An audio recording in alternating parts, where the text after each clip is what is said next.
Growing up, I always felt a little anxious towards money. I was told to save every dollar that I earn, to try my best to buy things that are on sale, live below my means, and as I got older, things never really changed. If anything, since living and moving to Toronto over the last decade, has made my anxiousness towards money feel a certain way, especially during these high inflation records that has been going on. Money at the end of the day is just a medium of exchange, and the unfortunate part is if you're living where I am in Toronto, well, you're gonna need a lot of it. In fact, according to the Toronto Star, you'll need an annual income of roughly $230,000 a year in 2023 to buy an average home here. Yikes. Isn't the average salary in Ontario roughly $60,000 a year alone? It's sort of interesting because I always found people choose to move to Toronto under the basis of better and higher paying job opportunities, only to find out down the years, similar to myself, how challenging it can be to really thrive out here. I mean, certainly when you move here in your early 20s, you don't mind making certain sacrifices, living in a lesser condition, not owning a car, or paying extreme rent prices. But as you get older, do you still accept this? My current situation, I will admit, has improved over the last year and a half. I now make closer to 6 figures a year. My rent is just under $1,800 a month.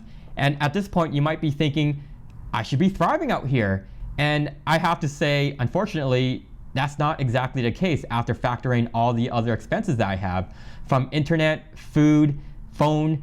It becomes easily closer to $2,500 a month. And the reason why it's even that amount is because I recently paid off my car, which easily could have brought it up to $3,000 a month. And you know what really makes me anxious about everything is knowing the fact that my landlord, because I'm renting, could hypothetically call me tomorrow and be like, "Oh, hey Frank, I have a family member that's gonna be moving in, so you have 60 days to get out of here."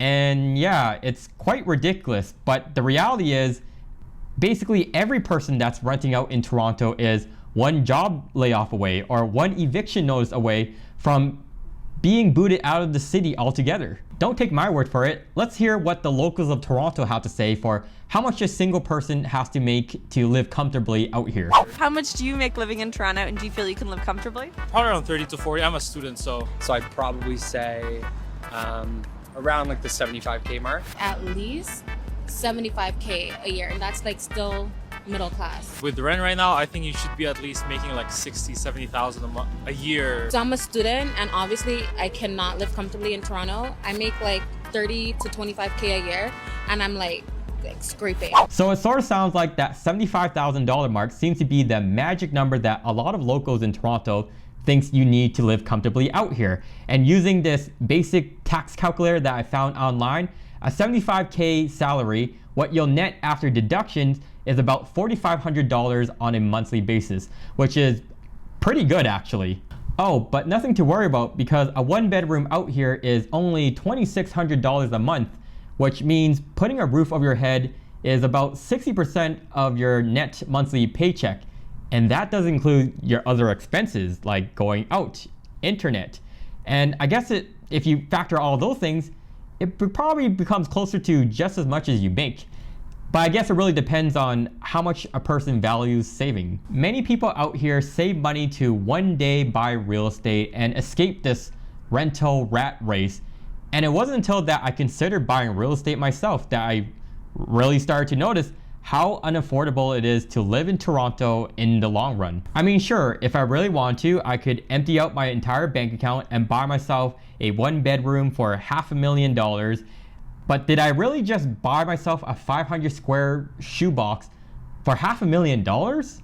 And then in the future, it's trading that 1-bedroom for a 2-bedroom, for then a townhouse, for then a detached house that's ugly, and then for a detached house that's nicer. It just seems so many years in the making. Here's the thing that I've noticed, because I do have friends that were born and raised here who literally don't see this being an issue. I mean, yes, they are aware of the fact of how expensive it is, like buying a 1-bedroom, 500K is crazy enough. But I'm not too sure of how familiar they are of how far your dollar stretches when you're not living in the major cities of Vancouver and Toronto.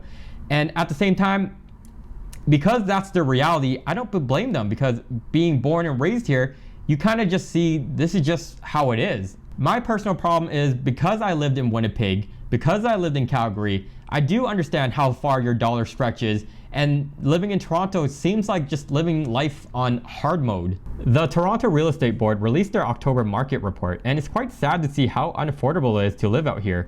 And to give some context, should you actually be able to buy a detached home for $1.5 million, it likely isn't a mansion-sized home. It's likely much older, 50 years or older, and it's probably ugly on the outside, but wait, here's the selling point here. It's highly renovated in the inside. And at this point, after showing you all this real estate market prices, you're probably convinced that this city is only for the rich of the rich, and it probably still is. The thing is, what about all the other life expenses?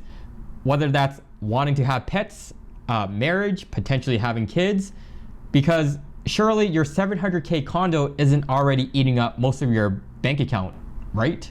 Well, based on what I've seen, these things out in Toronto are forced to get pushed out, because at the end of the day, people have to focus on their living situation, putting a roof over their head, and keeping their jobs afloat, which is fascinating because you know the whole saying that time is money? According to Stats Canada, the average commute time for Toronto people was approximately 48 minutes via public transportation. So let me get this straight. For an average Toronto person, you have to commute 2 hours a day to your job, work for a job that pays you $60,000 a year, to pay for rent for a one bedroom that's $2,600 a month, and also at the same time, save enough for a down payment for a condo, one bedroom, for $500K.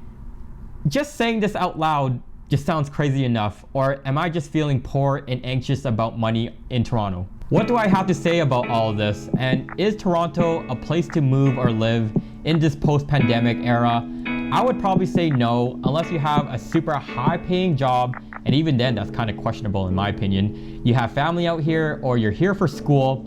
Otherwise, there are a lot of different alternatives that are better in my opinion. It's really sad that I even have to make a video like this because I spent most of my adult life out in this city. I went to university here, I worked a number of years here, and I still find this city just quite unaffordable and challenging. I'm really trying my best to recognize that how much you earn doesn't necessarily tie to your level of happiness, and I do believe that someone who's making $50K a year can be just as happy as someone who's making $500K a year, but hey, that's for another story. So anyhow, with that said guys, those are some of the reasons why I believe Toronto makes you feeling poor and anxious. These are just my opinions. If you have any questions, let me know in the comment section down below. And also, hit me up on Instagram. I have my links in my description as well. So what else can I say? I'll see you all in the next one. Peace.